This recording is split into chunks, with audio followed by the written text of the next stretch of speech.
Nagsisimula ang pelikula sa dalawang magkapatid na sina Spider at Jessie na umiiyak habang pinagmamasdan ang walang buhay na katawan ng kanilang ina na kakamatay lang dahil sa labis na paggamit ng droga. Binuhat nila ang katawan ng kanilang ina at dinala sa isang kalapit na kamalig kung saan nila itinago sa loob ng isang baul. Labis ang dalamhati ni Jessie habang binibigyan niya ng huling halik ang kanyang ina bago kunin ang kwintas nito bilang alaala. Pagkatapos sinabi ni Spider kay Jessie na hindi nila maaaring sabihin kaninuman ang tungkol sa pagkamatay ng kanilang ina dahil kapag nalaman ito, ihihiwalay sila sa magkaibang foster homes. Ika ni Spider sa kanya na mas pipiliin pa niyang mamatay kaysa paghiwalayin sila. Maya-maya, nag-aalmusal ang dalawa, biglang nagring ang cellphone ng kanilang ina. Napansin ni Spider na tumatawag si Ree, ngunit hindi niya ito sinagot. Pagkatapos, nagtungo sila sa paaralan, ngunit napansin ni Spider na suot pa rin ni Jessie ang kwintas ng kanilang ina at baka mabuking sila kaya't napilitan si Jessie na alisin ito. Pagdating nila sa paaralan, muling binalaan ni Spider si Jessie na huwag sasabihin sa kahit sino ang kanilang lihim. Ngunit si Spider mismo ay hindi nakapagpigil at isiniwalat ang lahat sa kanyang matalik na kaibigan na si Alexis na labis namang nabigla sa kanyang narinig. Nabahala si Alexis na baka mapansin ng mga tao ang pagkawala ni G. Ngunit sinabi ni Spider na halos hindi na nga nakakalabas sa harap ng bahay ang kanilang ina sa mga nakaraang buwan. Inihatid si Jessie sa bahay ng lola ng kanyang kaibigan, bagay na ikinagalit ni Spider. Pinagalitan niya ito dahil tinanggap ang paanyaya na ihatid siya at binalaan na baka pumasok ang mga ito sa loob ng bahay at matuklasan ang totoo.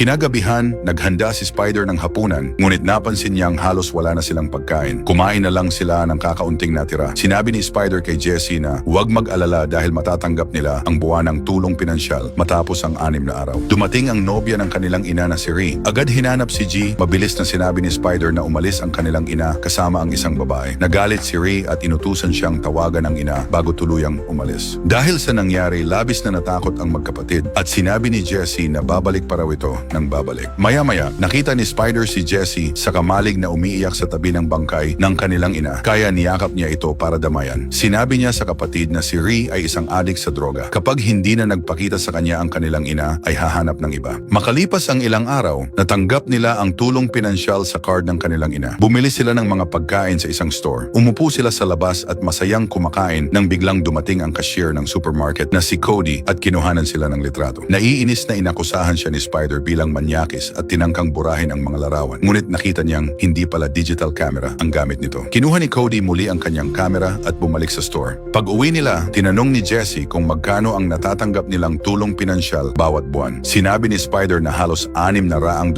yon para sa 3 miyembro ng pamilya. Kinabukasan, nakatanggap na naman sila ng tawag sa cellphone ng kanilang ina, ngunit muli itong hindi sinagot ni Spider. Makalipas ang ilang sandali, nakatanggap sila ng voicemail at nalaman nilang ito ay mula sa tauhan ng CPS na si Paula na papunta na upang alamin kung maayos bang inaalagaan ni G ang mga bata. Nang marinig ito, labis na natakot ang magkapatid at dali-daling nilinis ang kwarto ng kanilang ina. Habang naglilinis, nakakita sila ng teaching certificate at sinabi ni Spider na dati palang guro ang kanilang ina noon, hindi agad naniwala si Jessie. Pagkatapos, nagpasya si Spider na sabihin na ang kanilang ina ay nasa isang job interview sa bangko, ngunit itinuro ni Jessie na nasa labas pa rin ang kotse nito. Agad silang nagmamadaling lumabas upang ilipat ang sasakyan, ngunit hindi marunong magmaneho si Spider. Ipinaalala ni Jessie kung paano nila pinapatakbo ang go-kart, kaya kahit papaano ay nagawang paandarin ni Spider ang kotse at mailipat ito. Di nagtagal, dumating si Paula at sinabi ni Spider na ang kanilang ina ay nasa isang job interview sa isang bangko. Sinabi rin nila kung gaano karesponsable ang kanilang ina at kung gaano sila nito inaalagaan ng mabuti. Pagkatapos, sinuri ni Paula ang refrigerator at mga kabinet na puno ng pagkain. Maging ang malinis na silid ni G ay nakatulong upang mapanatag siya. Sa huli, umalis na rin si Paula matapos sabihing ipatawag nila ang kanilang ina sa kanya pagdating. Nabalisa si Jessie na baka bumalik si Paula, ngunit sinabi ni Spider na marami na silang naging caseworker noon at walang tumatagal. Tiyak na ibang ahente ang babalik. Samantala, makikita natin ang local sheriff na si Ben na nagsisiyasat sa isang aksidenteng kinasangkutan ng 2 adik na nagmaneho habang nakadroga. Ang nakakalungkot na bahagi ay may 2 silang maliliit na anak sa likurang upuan na sa kabutihang palad ay nakaligtas.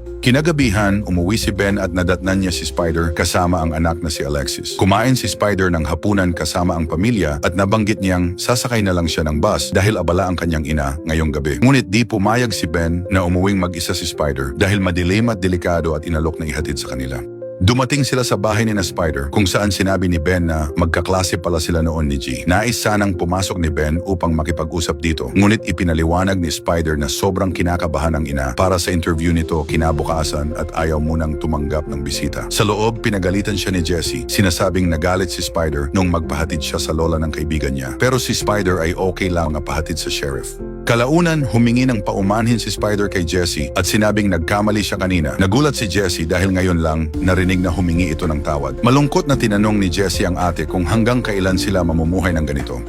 Kinabukasan, nag-inquire si Spider kung magkaano ang ticket ng bus at nang tanungin siya ng receptionist kung ilang taon na siya, kinakabahan niyang sinagot na 15. Nahalata ng babae na balak tumakas ni Spider at binalaan siya mahirap mamuhay mag-isa ang mga batang tulad niya. Inalok pa niya itong tatawag ng tulong kung kinakailangan, ngunit hindi sumagot si Spider at dali-daling umalis.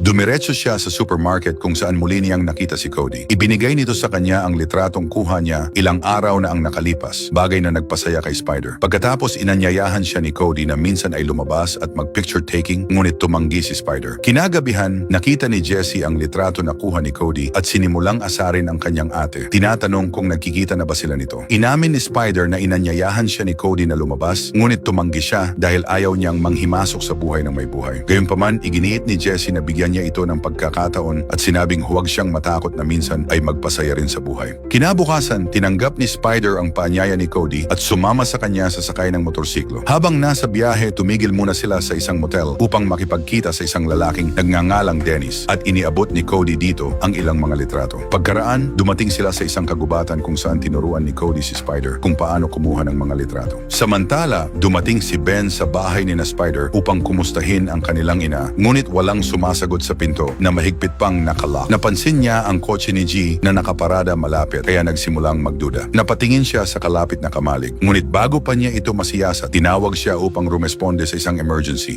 Bumisita si Spider sa madilim na silid ni Cody kung saan nakita niya ang iba't ibang litrato. Nakita niya si Dennis sa isa sa mga larawan at tinanong kung sino ito. Sinabi ni Cody na dati itong nagbebenta ng droga, ngunit nang mamatay ang kanyang asawa dahil sa overdose, kinuha ng estado ang kanyang mga anak. Ngayon kumikita na lamang siya sa pagbebenta ng alak at mga peking produkto. Bumaba si Spider nang malayo pa sa kanilang bahay. Sinasabing mahigpit ang kanyang ina at ayaw na nakikitang may kasamang mga lalaki. Bago sila maghiwalay, ipinahiram ni Cody sa kanya ang isang digital camera upang makapag-practice ng pagkuha ng litrato at kinilig ang dalaga. Ipinagpatuloy ng magkapatid ang kanilang buhay na parang normal, sinusubukang maging masaya sa kabila ng kanilang sitwasyon. Ngunit isang araw, habang nasa isang dinner sila, biglang lumapit si Ree sa kanila. Galit dahil hindi pa rin siya tinatawagan ni G. Sinabi ni Spider na gusto na siyang kalimutan ng kanilang ina. Dahil dito, iginiit ni Ree na bayaran nila ang $300 na utang sa kanya bago sumapit ang Biyernes. Lalong nadagdagan ang kanilang paghihirap dahil halos hindi na nga sila makaraos sa araw-araw. Kinabukasan, nagtungo si Spider sa isang pawn shop para ibenta sana ang kamerang ibinigay sa kanya ni Cody. Ngunit $50 lang ang inalok ng may-ari. Napilitan siyang isangla ang kwintas ng kanyang ina. Pumayag ang may-ari na itago ito sa loob ng 2 linggo, ngunit sinabi sa kanya na doble ang bayad pagbawi nito. Dinala kaagad ni Spider ang pera kay Ree at nakiusap siyang huwag na silang gambalain kailanman. Iniabot niya ang pera, ngunit sinabi ng manyakis na lalaki na manatili muna siya at ipapakita raw niya kung bakit nabaliw sa kanya ang kanilang ina. Labis itong ikinatakot ng dalaga kaya tinangka niyang umalis, ngunit sinabi ni Ree na hindi siya naniniwalang malinis na si G at pinayagan pa raw siyang pumunta ron mag-isa. Takot na takot, dali-daling tumakbo si Spider palabas ng trailer habang sumisigaw si Ree na hindi pa siya tapos sa kanya. Pag-uwi ng dalaga, dali-dali siyang nagtungo sa kamalig at galit na sinipa ang baul at tuluyang napahagulgol. Sinigawan niya ang kanyang ina, sinasabing galit siya rito dahil sa pagkakalagay nila sa ganitong sitwasyon. Kinabukasan, nagsaliksik si Spider sa internet at nalaman niyang kailangan niyang maging 18 taong gulang at may sapat na kakayahang pinansyal upang maampon ang kanyang kapatid. Kinagabihan, tinanong siya ni Jessie tungkol sa kwintas ng kanilang ina na nawawala, ngunit sinabi ni Spider na mahahanap rin nila. Sa mga sandaling iyon, nakatanggap sila ng voicemail mula kay Ben na nag-aanyaya kay G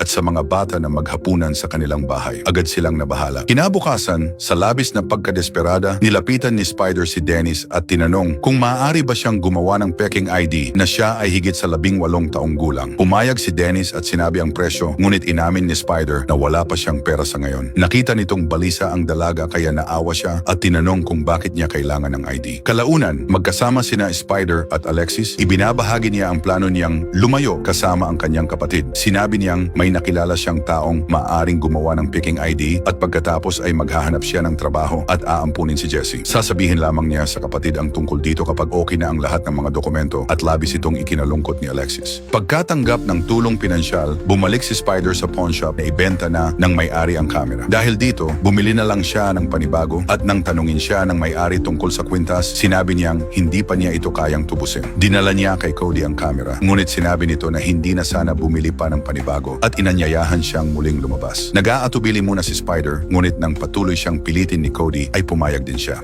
Di nagtagal, dumating ang dalawa sa kagubatan kung saan sila nagsimulang kumuha ng mga litrato at magbahagi ng magagandang sandali. Kinabukasan, pinaalalahanan ni Jessie si Spider na halos ubos na ang laman ng kanyang inhaler. Nangako si Spider na bibili ito pagkatapos ng klase, ngunit makalipas ang ilang sandali, may kumatok sa pinto na agad nagpakaba sa kanila. Lumalabas na si Paula pala ito muli, na muling dumating upang makausap ang kanilang ina. Pumasok siya sa bahay sa pamamagitan ng likurang pinto, ngunit natagpuan niya itong walang tao. Napansin ni Paula ang kamalig at sinubukang pumasok, ngunit nakalock ito at dito makikita na nagtatago pala sa loob ang magkapatid. Binalaan ng babae na kung hindi siya makakatanggap ng tawag mula kay G bago matapos ang araw, tatawagan niya ang sheriff. Pagkatapos, sinabi ni Jessie na baka dapat na nilang sabihin sa CPS ang lahat dahil pagod na siyang mamuhay ng ganito. Ngunit sinabihan siya ni Spider na manahimik at agad na nagmamadaling umalis upang hanapin si Dennis para kunin ang peking mga ID. Sa kasamaang palad, hindi niya ito matagpuan dahil nasa korte upang ipaglaban ang kustudiya ng kanyang mga anak. Kinagabihan, muling tinanong ni Jessie ang tungkol sa kwintas at sa wakas ay inamin ni Spider na naibenta niya ito. Labis itong ikinasama ng loob ni Jessie. Sinabi ni Spider na hindi naman talaga pinahahalagahan ng kanilang ina ang kwintas. Ang gusto lang nito ay droga. Sumagot si Jessie na kahit adik ang kanilang ina, mapagmahal at hindi masamang tao. Ngunit ikinuwento ni Spider kung paano minsan ay iniwan ni Mama si Jessie na umiyak sa beranda noong sanggol pa siya. At kung hindi niya ito pinulot, baka nagyelo na ito sa lamig. Ibinunyag din ni Spider na ang hika ni Jessie ay dahil sa paggamit ng droga ng kanilang ina noong ipinagbubuntis pa siya. Gayunpaman, hindi naniwala si Jessie sa mga sinabi ni Spider at tumakbo palabas habang umiiyak ng todo. Hindi nagtagal, nahirapan siyang huminga at nang abutin niya ang kanyang inhaler, nadiskubre niyang ubos pa rin ito. Natagpuan siya ni Spider na walang malay at agad itong nagpanik. Tumawag siya 911, ngunit nalaman niyang hindi pa agad makaresponde ang ambulansya. Kaya minabuti niyang siya na mismo ang magdala sa ospital. Agad ginamot ng doktor si Jessie, ngunit tumangging magbigay ng anumang update hanggat walang magulang o legal na tagapag-alaga na naroroon. Ilang sandali pa, dumating si Ben matapos siyang ipatawag ng ospital at nakausap ang mga doktor. Pagkatapos, ipinaalam niya kay Spider na maayos na si Jessie, dahilan para tuluyan itong maiyak sa ginhawa. Sinisi ni Spider ang sarili dahil nakalimutan niyang ipa-refill ang inhaler, ngunit sinabi ni Ben na hindi siya ang ina ni Jessie. Pagkatapos tinanong niya kung nasaan si G, ngunit hindi sumagot si Spider at nakiusap na huwag silang paghiwalayin ng kanyang kapatid. Pagkatapos pinalabas na si Jessie mula sa ospital at nagpalipas muna ng gabi ang magkapatid sa bahay ni Alexis. Makalipas ang ilang sandali, sinabi ni Ben sa kanyang asawa na pinuntahan niya si G, ngunit wala ito sa bahay at ayon pa sa tauhan ng CPS, iniiwasan daw siya nito ng ilang linggo na. Iminungkahi ng kanyang asawa na maaring pansamantalang tumira muna sa kanila ang magkapatid habang naghahanap ng matitirhan. Ngunit sinabi ni Ben na hindi iyon ganoon kadali. May higit sa 70 bata na ang nasa listahan ng naghihintay at halos imposibleng mapunta sa iisang tahanan ang magkapatid.